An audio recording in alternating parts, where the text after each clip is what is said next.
Hey, everybody, welcome to the Faith and Fandom podcast. I'm Hector here, and today I am joined by Marissa Baker. Is it correct? That's Yes. it. Okay. I was just like, That's it. whenever people have their Facebook names different than their like other stuff, I'm like, I get such a brain freeze. Yes. Um, but I'll let her introduce herself a little more properly in a moment. But she created Sun Happens, and she's got some life experience and wisdom to share, and some warm radiance of vibrant life and such as well, just the pops off of her already. So tell us who you are, tell us what you do, tell us just be you. Who you be. Yeah, be me. There's so much to me. No, Yes, all the so layers. The so wait, ogre we're just gonna onion. peel it like an onion. It's totally fine. Um, no, so name is Marissa. Obviously, I met you in college because you were Pastor Hector and you were what I knew as the college pastor. And so I've known you since then. And yeah, went to UNCP, met my first husband. I always love starting with that at UNCP. And got married right after college and also got divorced pretty quickly after that. Um, and then recently got married again and then got divorced again. So my whole motto now is that I've been married and divorced twice before 30. And that's wild. And a lot of people will hear that and they're like, what? And there's like, I'm sure all of these things that come up in people's brain, but it's none of my business. Um, so then insert Sun Happens, which is the part of me that I created during my second marriage, where I just kind of was like, this feels like purpose. It's a play on, I know I'm probably not supposed to cuss, but it's like in the motto, it's a play on shit happens. So like, yeah, like stuff happens, but sun happens too. If you're willing to do the work and you can create your own sunshine, um, if you want to. And so take all of my life experience with all of my divorces and then take Sun Happens. And now here we are in this perfect storm where I get to coach people and help them heal after divorce and help people find their joy again, really. So that's when did Sun Happens actually take place, like begin, and when did you start the whole coaching process? Yeah, this is so good. So Sun Happens began in January of 2019. So in 2018, probably around like summertime, I was selling LuLaRoe and I had just, As we do, as we do. yeah, we loved it. I made like tons of money. It was so fun. But actually that's how I bought my first house, was selling LuLaRoe. And I started getting a feeling like, am I supposed to be doing LuLaRoe? And I knew that I was supposed to do it in the time that I did it. That made sense to me. And I knew that there were elements to the LuLaRoe that I loved, but not all of it. And so for me, it was, I loved the fact that my target was women, women age 25 to 44. I love that I got to affirm and encourage them. I love that I got to send them like letters and build them up, like all the things. So I had made a decision to say no to LuLaRoe so that I could start Sun Happens podcast. And so that started January of 2019. And I really just did the podcast for a while and I'm like, this is what I love. And it is what I love, obviously. But it just kind of grew into a bunch of other things. So I was doing the podcast and then I started creating TikTok content and then that blew up. Um and then really like this after this last divorce, I was like, I'm tired of my own BS, man. I got to figure it out. So like, That's one of the best life moments you could yeah, get, I was like, is when you're tired, when you finally realize, you know what, I'm tired of my own crap. yeah, yeah, so good. So that was when I was like, all right, I want to be a life coach. This is what I love. Again, it's that women, the healing, the affirming them. And I thought, I'm just going to go for it. So I go to this school, the life coach school, which is like one of the best schools in the nation, in my opinion, that it's the best school in the nation. And I get certified last November. So November 2021. When the Well, I took world my is perfectly at peace and nothing's wrong at all. I know, right? I'm like, let me pay all of this money to work full time and get certified as a life coach because this is what I love. And so yeah, I became a life coach, got fully certified by May. It was a 6 month process, and I've been coaching since. And yeah, it's just such a fun journey. So is that your full-time thing now, is life coaching, or? No. So I actually manage a sports complex in Naples, Florida, and it's Okay. amazing because I got my master's in that. And I was yeah, about to so I say do you're that well full time. diversified. I really am. So I do that full time, but like my heart and my soul and my passion is Son Happens, helping women heal after divorce, and not even just that. Like I'm going to just start out by saying this. You didn't ask this question, but I think coaching, life coaching, is God's work. And the reason that I think it's God's work, yeah, let me tell you why. I mean, we all have God's work to do, but hear me out on this. Like someone told me one time that what is the verse where it's like you want to challenge your own thoughts and then you want to constantly renew your mind. That Uh, is what that's all that coaching is. It's doing a mind audit, no matter what situation, whether it's divorce, whether it's people who are over drinking, overeating. You find out what thoughts are in your brain, you challenge them, and then you freaking renew your mind. And that's just the entire process over and over and over again. And that's amazing to me. there's one passage that's like test every thought, hold it captive, but then That, and then there's yes, one that's then by the renewing of your mind that you may actually know what you're supposed to be doing, God's will in your life and everything. yes. And that's honestly because like when you can actually have a clear understanding of what you're thinking and you can actually give people good space to give you input, it makes a big difference. But most people don't even want to be aware of what they're thinking. And then they No. definitely don't want to invite input into that. Yeah, no, it's scary, right? And I always talk about the healing journey. I was having this conversation today. I'm like, what would people have to face if they truly decided to like heal and examine their thoughts? It's not comfortable. And the level of like honesty and ownership you have to take is like wildly just like, you got to be in a good headspace to be like, yeah, I'm ready to just own the fact that I've been the common denominator in all of my problems, you know? So uh you did blow up on TikTok a little bit. I'm not going to be super coherent in order here, but you just mentioned that. Yeah. What did you blow up on TikTok for? Oh my God. I can't. Okay, well, so I am like divorced twice, and I think it's funny because I'm like, I can't change my past, but I certainly don't have to live there. And so I'm like, well, I'll just make jokes and I will draw people in and then I'll tell them, here's how I healed because it's hard. There's a lot of shame when you've been divorced twice. So I posted a video to the what's the song? I think it's gonna be a long, long time.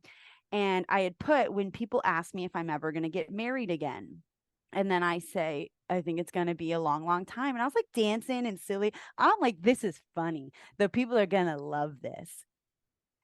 And 800,000 views later, they're like, you're damaged. You're defective. You're a red flag. You're the common denominator. You look old. Any like mean thing you can think of. You're a cat lady. Like, I'm just sitting there and I was like, whoa. So that was like real tough. But I'm like, I'm fine. Everything is fine. So give me a couple months, not even March 1st. I wake up at 4:30 a.m. to a random message from a girl who lived in the UK. Lovely, lovely girl. She said, "Hello, love. I just wanted to let you know that I saw the article. So the article in the UK media, the UK Daily Mail, titled titled Life Coach branded a joke after revealing she's been married and divorced twice before 30. So this TikTok goes viral, and then the UK Daily Mail sees how mean people are being to me about the fact that I'm a life coach and twice divorced. And then they wrote an entire article about all the hate that I'm receiving. And I'm just sitting there like, okay, okay, don't panic. And that was wild. And yeah, so long story short, that was like I was growing, but that was like the video that like got all the hate and then the article. And then since then, it's just been like on the up and up. Crazy. Um you had mentioned with the shame. With the shame that you went through, and we'll talk about it in a second, but like how big of a factor do you feel like shame plays in marriages that are in bad places and divorces and Mm. people like just isolating and stuff like that? How big of a factor do you feel like shame is in all of that? Yeah, so we talk a lot about in coaching like your thoughts and how your thoughts create feelings and then if those thoughts and feelings are serving you, right? And what I've learned of all the things is that shame is like the one feeling that never ever serves us, like ever. And what I mean by that is like shame, if there's a behavior that you're partaking in. So, okay, everyone has things that happen to them in their lives. So for me, it was divorce. That's a fact, it's a neutral fact. And then we have a thought about that. So in my thought about that was I'm a failure. And when I thought I'm a failure, I felt shame. And then from the feeling of shame, you take actions from your feelings.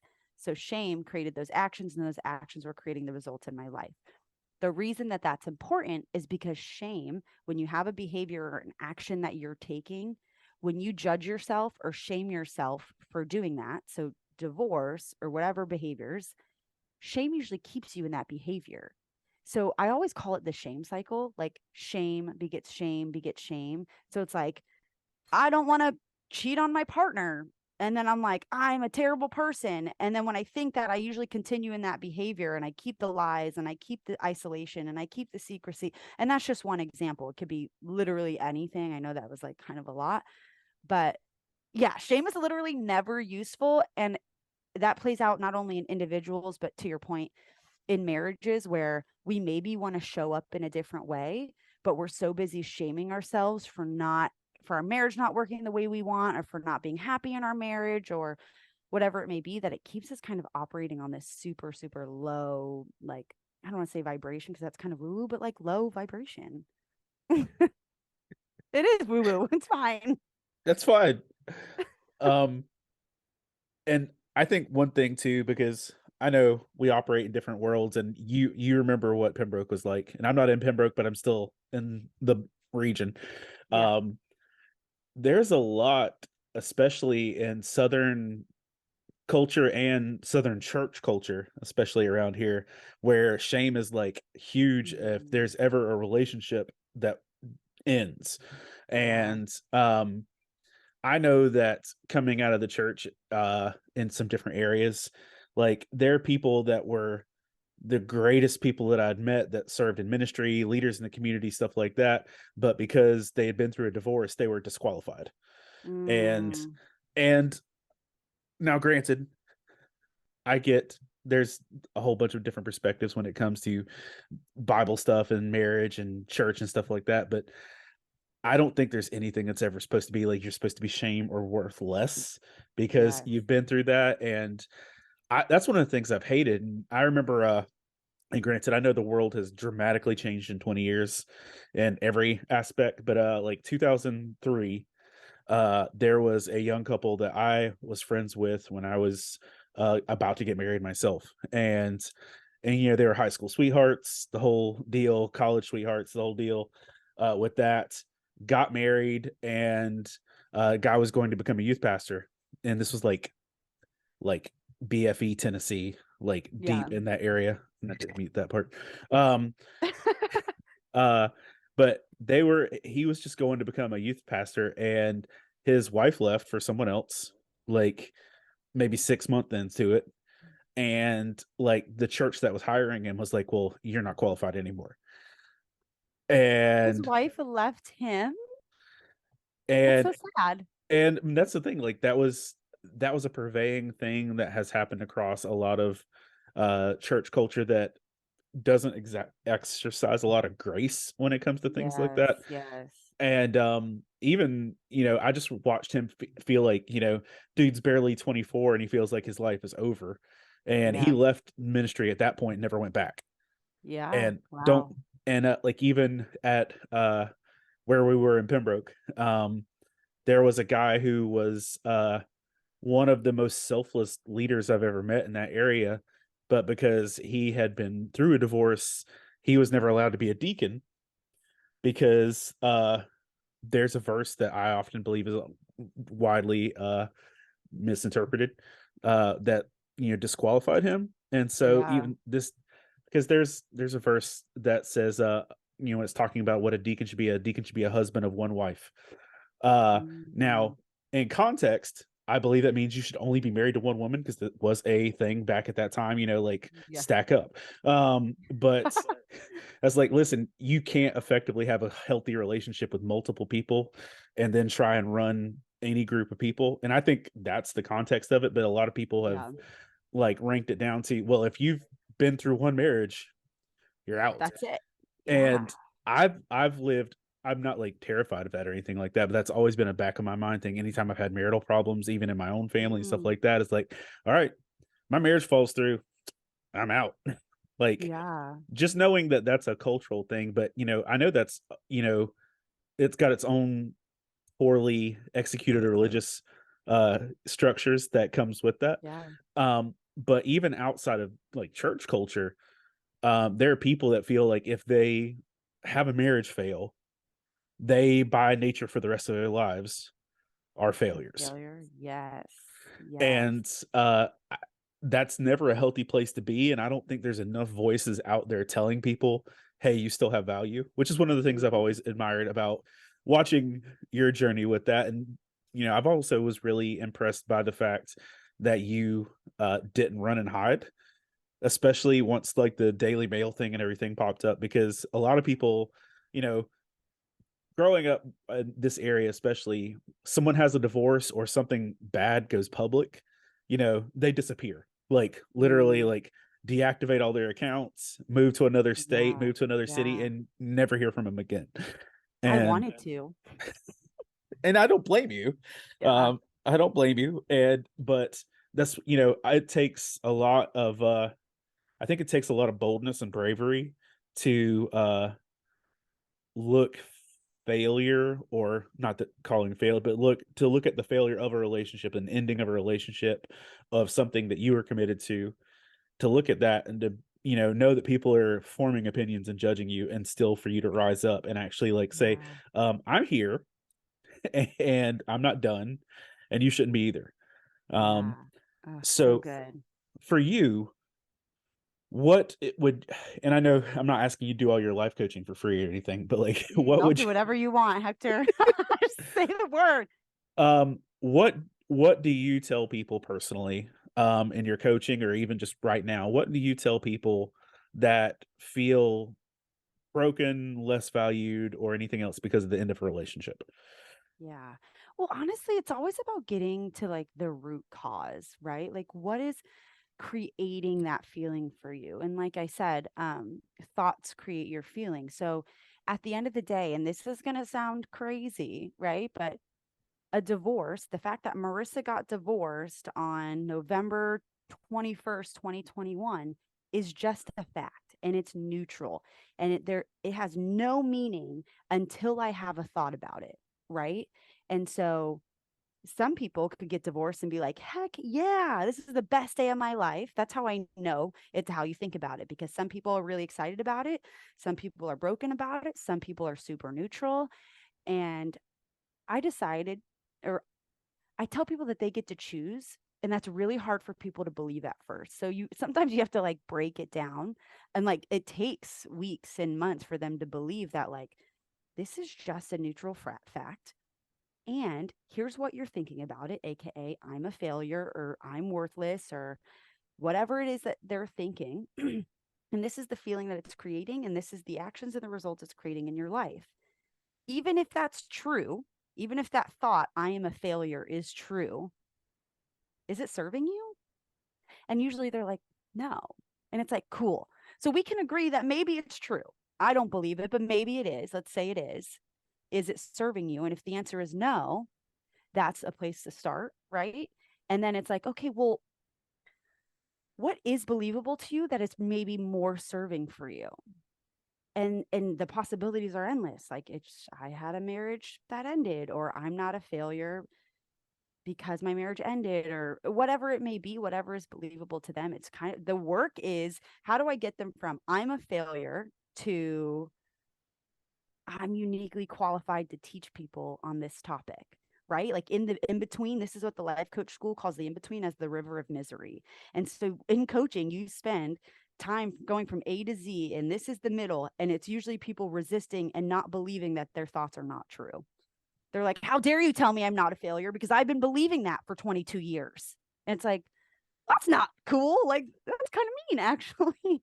So I think I would kind of start there, right? Like we do an audit of the mind, we see what that's creating for them and kind of just show them their own mind. Um, and at the same time, kind of, I hold space for them so they can remove the judgment and the shame, because there is no shame. And like, if you're my client and you're looking across the computer at me and you're like, I got divorced twice before 30, and I'm like, okay, and I'm like, so what? And then they're like, well, what do you mean, so what? And I'm like, why does that matter? And they're like, and then they'll give you all the crazy thoughts they're having about it. Well, it matters because I failed and people are going to judge me and whatever it may be. Anyways, I'm going on a rant, but like, there's just so many things. So many things. Podcasts are just rants with commercial breaks. It's okay. Thanks. So yeah, that's my answer. I think I answered it. I think so. Yeah. Uh, how often are you dealing with people that have given up on marriage, period, because of what they've gone through? Yeah. To be honest, not many. Like I feel like a lot of, at least right now, I see a lot of people who are in their like post-divorce glow up and healing stage. But never really, they're like, I'm never gonna be in a relationship again. More or less they want to heal. But what I get more of than anything is the question of, should I stay or should I go? And people come to me and they're like, I don't feel the same way. How do I know if I'm supposed to leave my marriage? What do I do from here? And so I have a really big passion for teaching people how to get clear in their brain so they can make that decision of whether they should stay or go from a really clean space. Because what I would hate for them to do is decide to leave their marriage because they have a mismanaged mind. Oof. You know, that's good, right? It's That is good. good. That's Yeah. strong. Yeah. And obviously, especially from a church standpoint, I want to be like, oh, I want every marriage to work out. The Yeah. reality is a lot of marriages aren't healthy, even when they're Yeah. together. Um, and it's a hard place. Because at the end of the day, a marriage really should be something that builds you stronger and builds you up. And a lot of people end up just kind of like living way beneath their own Mhm. level of existence because Yeah. they feel like they're in a bad place. And I know healing can take place. I know that there's a lot of reconciliation and stuff, but I think that's what you said is such a big thing, that to come from a clear space mentally to be able to approach that stuff. Ugh, that's so good. And I want to offer, in addition to what you're saying, like people like to think that the world is black and white, and they like to say, well, divorce bad, marriage good. And you totally forget that, not you, but the general you forgets that everyone has a story. So if I can just share like personally for a second, um, the thing with me was all of these things came together during my second divorce that I had no idea that was controlling my actions and my behavior. So long story short, when I was younger, there were some things that happened, with an older kid sexually, not by my choosing. And I was in that developmental age where certain things would occur. Like I would automatically think I'm not enough because of what happened. And also, I wouldn't think I was worthy for God. So, like, there was like a lot of shame in my life since third grade of, well, I'm never going to be enough and I have to earn my way into heaven. Like I vividly remember the day my therapist looked at me and said, "Why don't you think you're enough for God?" And I just started bawling. I'm like, "How do you know that?" Because I've been asking God every week, once a week, to save me so I don't go to hell. Right? That's like the level of shame that I was living with and fear every single day of the God who was supposed to feel like love. And so all of that to say, that thing happened when I was younger. I responded in a certain way as a way to try and survive. I never got the support and the nurturing and the help that I needed at that time. And so all of those behaviors carried over into my adult relationships. In addition to, I grew up in a very chaotic household, like drug addiction. Like most of the men in my family have been addicted to drugs in some way. So like the men I knew were, that was what I knew. So when I would meet someone who wasn't on drugs, I'm like, that one. So chaos in the family, and I didn't think I was worthy. So when I met someone that was like, I want to love you, I was like, yes, please. I had no idea what I wanted. I had no idea who I was. And so I said yes to this man, and then it didn't work out. And then I thought, well, I'm not the problem. And then the next dude came in and said, well, I'm going to love you. And I said, well, no one else is going to love me. So I might as well take the second guy up on his offer. I wasn't thinking that at the time. Take him up on his offer, get married. And I'm like, whoa, this is not how this is supposed to be. And so I think we just really easily judge people being like, you should have worked out your marriage, not knowing how deeply they can be affected by their trauma and their childhood. Like, I never should have been in those relationships to begin with. And I would never, at my healthiest self, choose those men as my husbands ever. That's it. But it's hard to hear that when you're coming from a place of bad thinking. Yes, So, exactly. Exactly. I remember like my therapist would just say so many things that I'd be like, what is happening? Because he'd be like, Marissa, why do you want to end it with your husband? And I'd be like, well, this, and this. He's like, okay. And I'm like, what do you mean, okay? He's like, those are valid reasons. He's like, it's not good. And I'm like, it's not good. And then to be a person who is as happy and joyful and loving as I am, in my marriage, I was binge drinking multiple times a week. I was 20 pounds heavier, overeating all the time. I was going to bed at 7 o'clock. I wasn't working out. I was eating like trash and I felt like trash. And I don't know. I'm proud of myself for putting myself in an environment where I am now, where I can bloom, even if that means getting judged by the world for being twice divorced before 30. Rant. hey, it's good stuff. Yeah. Um, oh, and I know that for me, like a lot of times, unless you've got people speaking some real stuff into your life, it's hard. It's easy to miss stuff like that. But also, Mm, even when you do have people speaking stuff into your life, sometimes it's easy to miss if you're not yeah. really listening. It took me until maybe a year or two ago to realize a lot of what I do comes from abandonment issues, Mm, yeah. like parental abandonment issues, family abandonment issues, and I kind of like had a when the pandemic slowed me down enough to actually think about what I was doing with my life and why I was doing it, I was like, oh, well, this makes a lot more sense. Yeah. And It's like actually that's on brand. This tracks.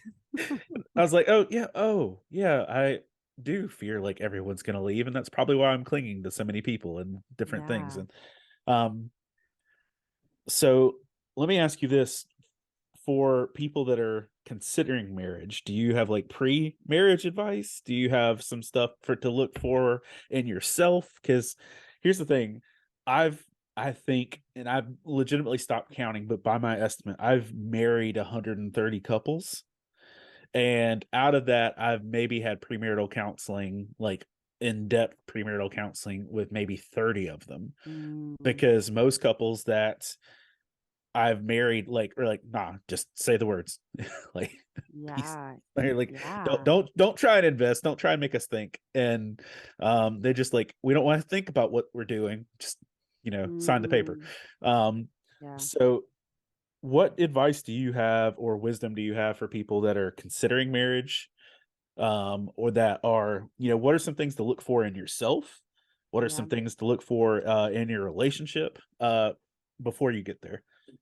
I would just honestly encourage anyone to figure out who they are, like who they think they are, who God says that they are, and really truly understand their identity.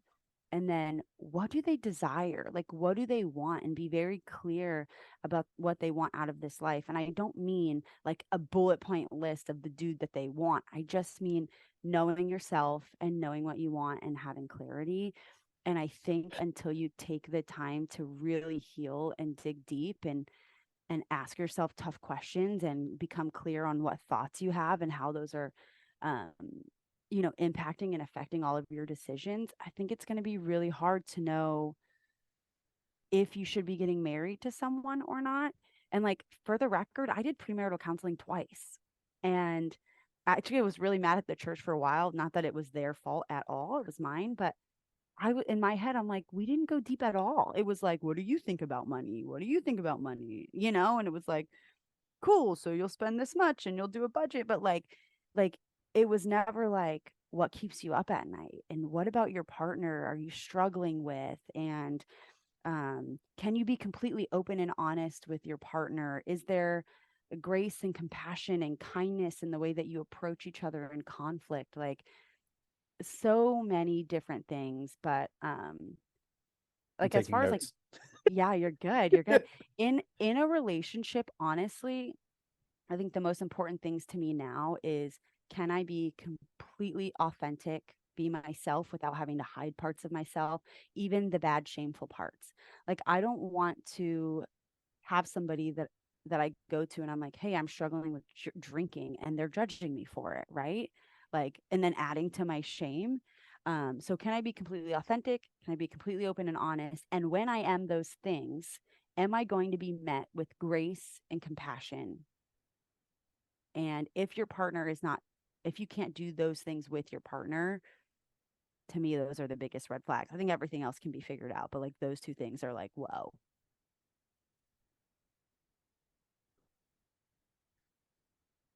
Um, what do you feel like right now are your personal goals for like what's your long game here? Like for what you want your adult Marissa life to look like? Like, I think I'm still figuring that out.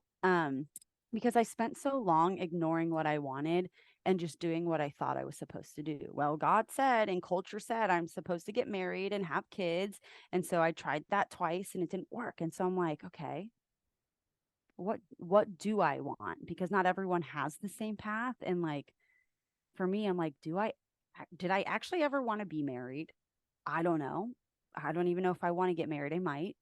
Um, do I even want kids? Like the older I get, I'm like, I don't know that I've ever wanted kids. So I'm trying to figure that out. I know right now, long game, outside of marriage and kids, which are very much a gray, no idea, right? I know that I always have had a vision of my kids being the people that I impact. Like I envision myself on a stage talking to hundreds of thousands of people and feeding them this truth, right? And teaching them how to examine their thoughts and how to renew their minds. And those are my kids, right? Like how cool of an impact that would be. So I know whatever it is I do, whether I have kids or any of that, that I'm going to be writing those books and coaching women individually and in groups and on stages talking to them, because I feel like these are truths that like the world needs to hear, and I plan on telling them.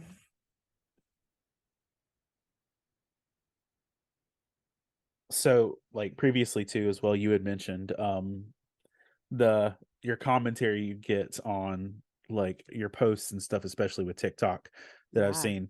Like I saw you went post one today with the you know. exhausting. It's exhausting. So what do you, how much does that stuff impact you? And what's your response to people that do deal with a lot of public criticism of their lives? Yeah. This is twofold, two or threefold. But All the when folds. It's origami. yeah, so many folds. When the article first came out, I really, really struggled. And it was okay when it was just the article. But my ex's family kind of used that as an opportunity to go on my social media and say, unfortunately, we know the man she was married to. She's a lying, evil, cheating narcissist. And there was multiple family members that did that, and that crushed me because I loved them, right? Like I was divorcing my husband, but like that was my family. And I just could never imagine people I loved choosing to take their time to like say those horrible things about me. And so I was at work and I started reading those comments from people that I really loved. And I was like, I have to go. I got to go. And so I left work. I took a mental health day and I came home. And I remember I just sat on my floor in the fetal position. And probably for the first time in my life, I was like talking to my inner child. And I'm like, what do you need? Like, what do you need right now? Because we are not well. And and I like to visualize. So like the inner child work is like my old adult self working with my younger kid. And normally when I do that, it's my adult self reaching to my younger self and trying to lift her up. It's like, give me your hand. Come on, let's go. We're good. And this time it was like, you know what? Adult me needs to sit with little me right now. And she needs to be in the fetal position. And we need to just cry with each other. And so I got in that fetal position. I just cried and cried and cried. And I just kept thinking two things. Who does God say that you are?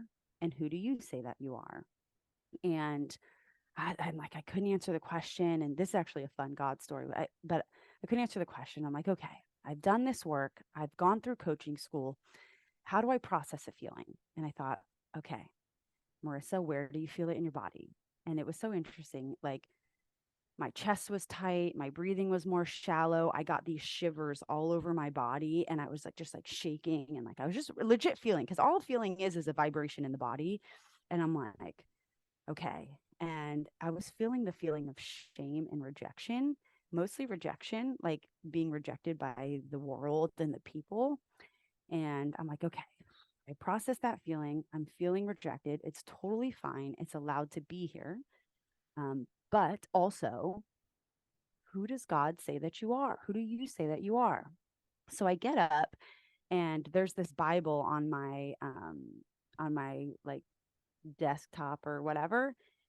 And I'm like, I haven't looked at the Bible in 2 years. And that's a whole other story, because I took 2 years to deconstruct and reconstruct all my beliefs. And so I'm like, weird, I haven't read that Bible in 2 years. But I was just like so attracted to it in that moment. So I pick up the Bible. And the best part is that this Bible was a gift from his sister, like his sisters, who were the ones that were talking poorly about me. And when I picked up the Bible, on the front of the Bible, it said, "You are fearfully and wonderfully made." And I thought, how beautiful is that? That God took this moment where my enemy was trying to shame me and hurt me and put me down. And he used something that they gave me to remind me who the freak I am. And I was like, wow, first of all, God, you're petty, but you're also funny. That's great. And so I'm like, okay. I'm like, you're fearfully and wonderfully made. And so that was the big thing. Who does God say that I am? And who do I say that I am? And so those are the questions that I ask people. Who do you say that you are? Because if you don't know who you are, you'll believe anything that people say about you. And the other thing is when you know who you are and you're confident in who you are, you don't have to believe people. I say it all the time. I don't believe you. Like people will comment and be like, you're disqualified from being a life coach because you're divorced. And I'll just be like, I don't believe you. Simply, I do not believe you. And that's fine. So knowing who you are, being confident in who you are, deciding to give people permission to be wrong about you, because it's inevitable. People will have opinions, and it's totally fine. I don't like everyone I meet. I have opinions. They have opinions, and they have full permission to be wrong about me. And it's cool. Um, and I don't know, I had one more point, but I totally just lost it. They have permission to be wrong about me. Oh, and once you stop taking all those things personal, like once you realize, like, cool, they have permission to be wrong about me, you can actually then have compassion for the other side. And someone's when his family was being really cruel, someone told me this quote, or I read it somewhere. It said, "All hatred is self-hatred." Mhm. Yeah. People don't really hate you, they hate themselves. And so now whenever I see really terrible comments from people, I'm like, all hatred is self-hatred. And when I think that, I actually feel compassion for them. Wow, what must it be like to live in their mind? I wonder what they might be going through to talk so poorly about me. And it's okay. And it's really hard to be mad and angry at people when you're having compassion for them. I'll say that. So those are like the things. One of the things that I've on a very similar vein that I've come to like grips with is because people do usually have some unaddressed self-loathing they don't deal with. Yeah. Um, the only way they can build themselves up is to tear other people down. Yes. Because if you can lower others, you automatically become elevated without actually lifting yourself up or, Mhm. dealing with any of your stuff. So it's a lot of things. A lot of times people are hateful, negative, cruel. They'll take pot shots and easy targets because that's an easy, toxic way to make themselves feel better. Yeah. Um, Mhm. have you seen the two musical questions randomly? Have you seen the musical Spirited on Apple TV? Oh my gosh, I have. I need to turn my fan on really quick because I'm like sweat. Do your thing, man. Okay, it's on. Okay. I just saw Spirited last weekend.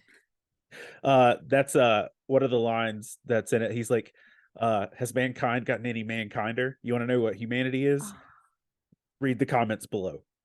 And yeah. Oh my God, I so related to that. I was like, whoa, I thought that was great. whoa. I thought that was great because that's real. Um, Yeah. but when you were talking about your adult self speaking to your inner child, not the movie, but there's a musical called Tommy that's the Who's stuff. Um, the movie is an acid trip, and I don't recommend it. And literally, I don't I'm think that deaf watching it now. the movie is not coherent. And literally, I think you're supposed to have like a large laundry list of drugs in your system to actually enjoy the movie. Um, but sometimes with Broadway plays and stuff, they make it a lot more, you know, coherent.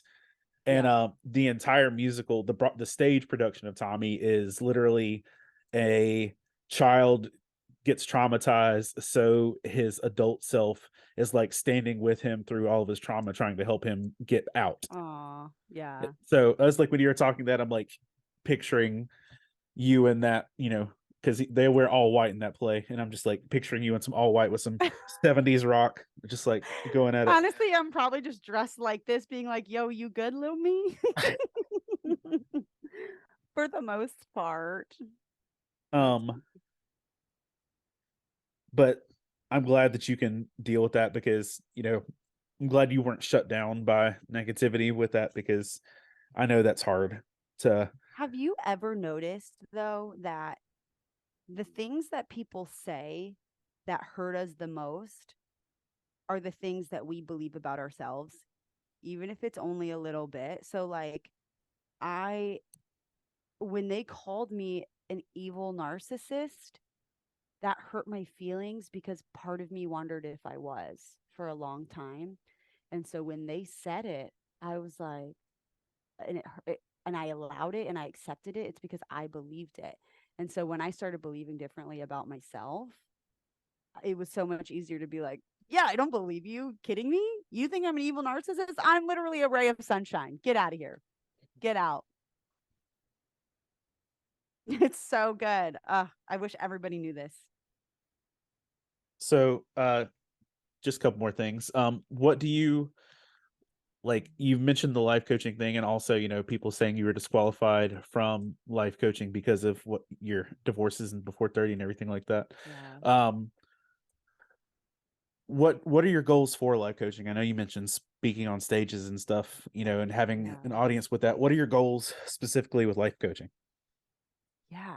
Are we talking like emotional goals? Or are we talking like, what do you like, legit, like my financial goals? What do you mean by that Give me question? give me Like a all the coach goals. question. Give me emotional, give me financial. Do your thing, man. Like, Yeah. what do you want to get out of it, and what do you want the world to get out of it? Ultimately, my vision, like, I'm starting with divorce, but that's because that's what I've been through. Like, at some point, I want to coach anybody on anything because that's how important I think that this work is.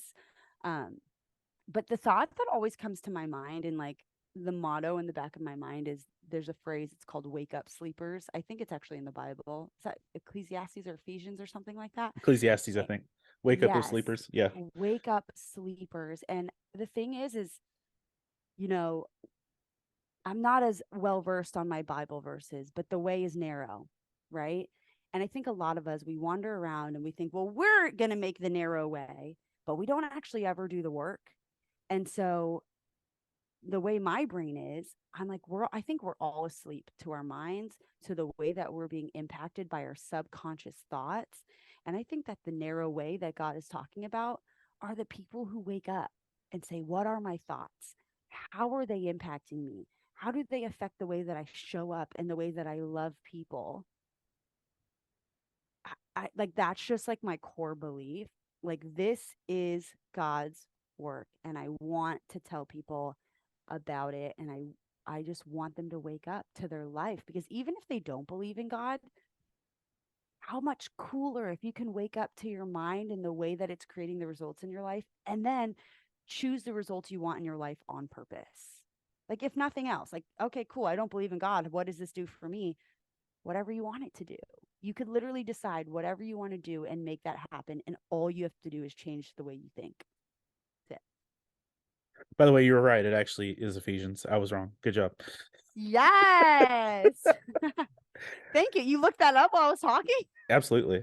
I've As you should.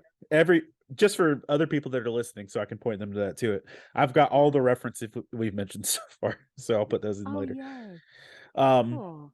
have you watched Ted Lasso? No. Okay. Please do. Okay. I recommend that for everyone, but I really recommend it for you. Yeah. Okay. Um, Ted Lasso is you and a mustache. Oh, I love it. Okay. Uh, uh, you know, brief, not sales pitch, but sales pitch. Ted Lasso is the male uh ray of freaking sunshine. His wife actually wants to leave him because of his overwhelming optimism, I know it's really hard. and his positivity is too much for her. I don't. It's Yeah. not the only reason you're given in the show, but basically his wife wants to leave him, and she wants space. So he takes a job coaching soccer in England. He's a college football coach who's never seen a soccer game. Hmm. And the soccer club in England hires him because the woman is going through a divorce that owns the team, and she wants her husband, who previously owned the team, to watch the team suffer and die. Oh, So wow. she hires the ray of sunshine, who's a TikTok viral sensation, which is why she hired him. Oh my God. Are we the same? Literally, he did a happy dance with his with his college football team in a locker room, and that's why he went viral. Wow. And Is so this based on a true story? yes and no. Okay. Um, uh, yes, it is, but I'm not trying to just poop on their cornflakes, but I'll tell you in a second. Um, but so he goes to England to coach the team, and he's there to destroy everything by the team owner's thing, and his encouragement literally reshapes the whole culture. Mm. And then the second season is him dealing with his trauma of that got him to the place where he was such a ray of sunshine. Stop, which is literally what I did. Oh my God. Okay. So the whole first season you have no knowledge of why he's the way he is. I'm scared. Season 2, a soccer player accidentally kills a dog in the middle of a game.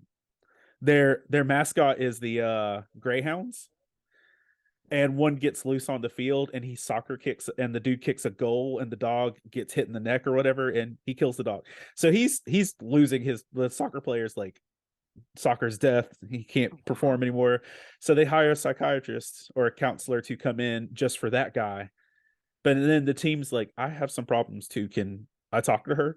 And so Right. they put the therapist on retainer, and the coach gets really upset that other people are listening to someone other than him. The And Ted Lasso? yeah. Oh, And so he's like, but he not verbally like upset. He's just like he's feeling insecure, but it's yeah, also yeah. because he's scared of therapy himself. Bet. And and so once he finally starts investing in it, he realizes I'm this positive because of this trauma in my life, and I'm trying to compensate. Mm, yeah. And but it's literally one of the most encouraging things I've ever seen. It's one of the things that deal with divorce most honestly, Wow. and the trauma of that, and how people respond to things. So when I was when I see you posting stuff about your encouragement and everything else, I'm just like, she should watch Ted Lasso. It's on Apple TV. It's 2 seasons. You can watch it in a Oh, day. I bet. So, Maybe I'll just get it for a day. well, realistically, you can get. I hope Apple pays me because I say this a lot. You can you can get an Apple subscription for $6 and watch the Oh, whole thing in a month yeah. And then get rid of it. and get rid of it. Okay, So, nice. and Spirited's on there too if you want to go ahead and watch that again. Um, Wow. but I recommend it. But for you, literally, It's my You life. you are Ted. Ted is me. You're Ted. Ted is you. Just Wow. with a less burly mustache or whatever, but Yeah. because he looks like the Yeah. Marlboro Man. Yeah. Um, I but love that for me. in reality, that's what was happening in his life. Mm. Do you know who Jason Sudeikis is? No. Okay. Um, Jason Sorry. Sudeikis. No, I didn't. I follow that world, so it's just its own thing. He was going through the same thing where his wife wanted distance while they were separating, so he went to go make Ted Lasso in England while that was happening. And so, like, literally everything going through the Wow. show was literally what he was going through with his life.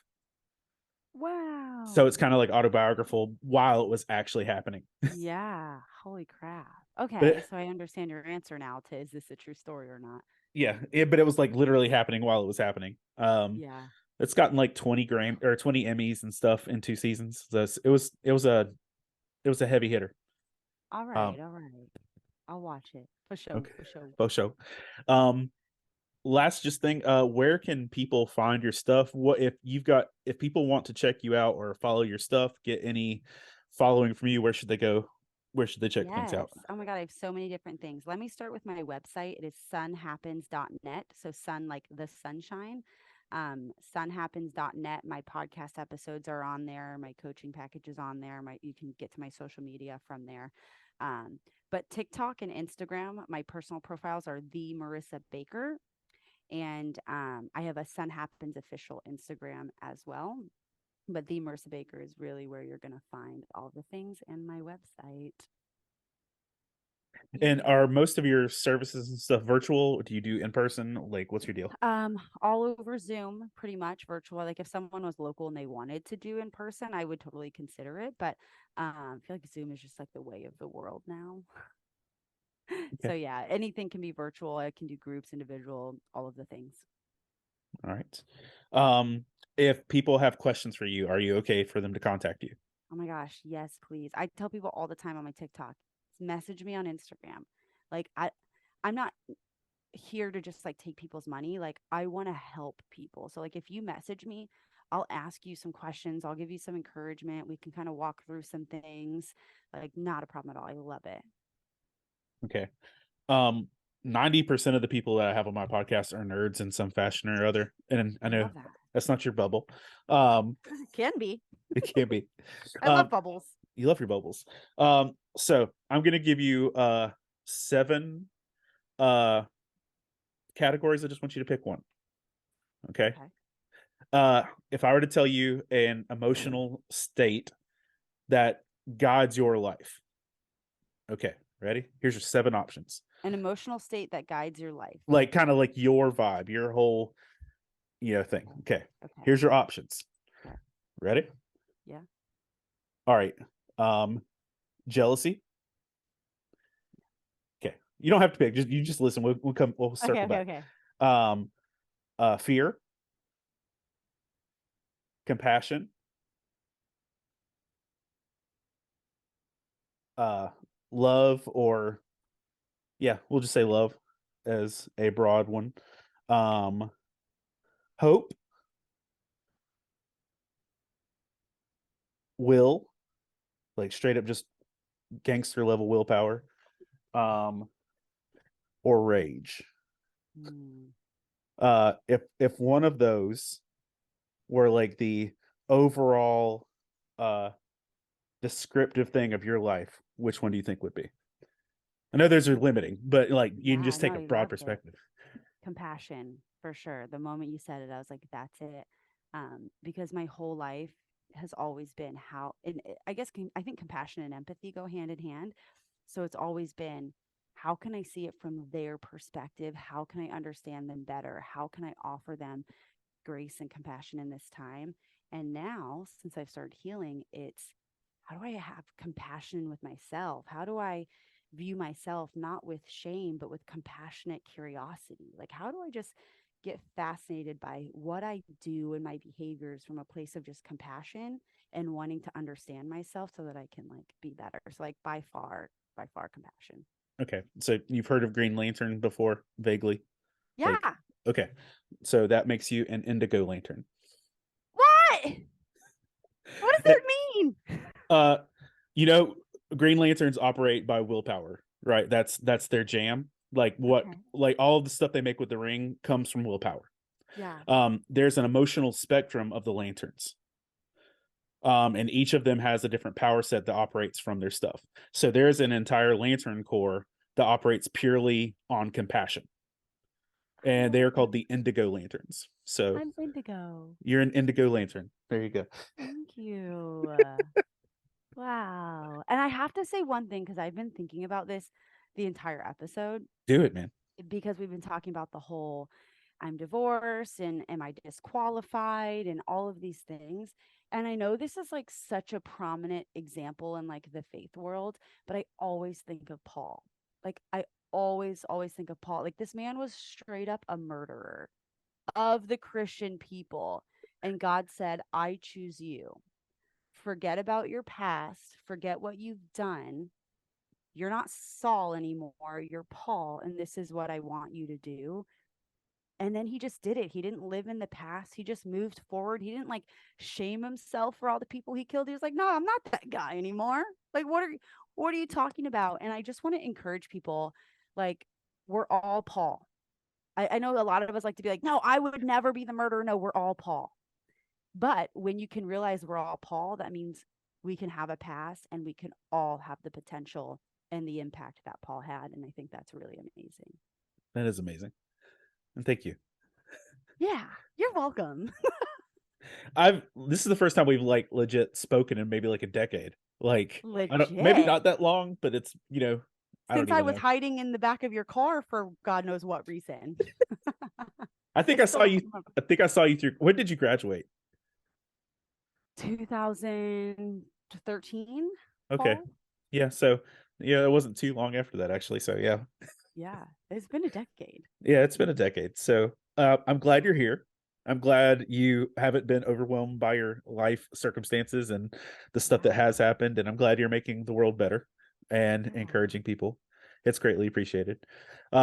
And for those of you who, have any curiosity about what she just said about hiding in my car, when uh, sometime in 11 years ago or so, she hid in the back of my minivan after watching The Walking Dead at some college kids' houses, and like scared me. And I'll stick it. It's And then I forgot literally until I see, because I watched that right before I sent it to you, and I'd forgotten that once I saw you in there, I know I got angry, not like but like, annoyed. I was just like, I got wrecked. But like Nikki's like, he took off with her, and I remember like I like went over some speed bumps and stuff like really fast just to be like, oh, you rascally kids. Uh that was one of those That's funny. that was one of those moments where I'm like, okay, I'm the old person now because this isn't fun. I was like, I'm officially becoming the old guy because that's not as cool as it would have been if I'd done it. That's Um, hysterical. yeah, I'll link that in somewhere as well for into the podcast notes. But if Yes. you are listening to this on our podcast channel, you can uh see the video of this on YouTube and Facebook. If you're watching this on Facebook, you can listen to this on our podcast channel as well. And what's this like frequency of your podcast? Are you still podcasting? Is it a thing? Where Yes. you at? So I am actually moving into a season all about divorce and only divorce. And currently I do bi-weekly, so every other Monday. This year will be anywhere minimum of 2 episodes per month to 4 episodes a month, always on a Monday. Okay. And you can find Yeah. that through all the socials we previously mentioned. Spotify, iTunes, social media, or it's on my website, sunhappens.net. Okay. Well, everyone, thank you for joining us. Marissa, thank you for taking time to talk to me. And as we played checkers to try and make this happen for a Yeah. minute. Um, Yeah. and thank you to our Patreon supporters that help make this possible. And check out Marissa's stuff. And thank you for making the sun happen. Thank you for having me. That was amazing. You're welcome, dude.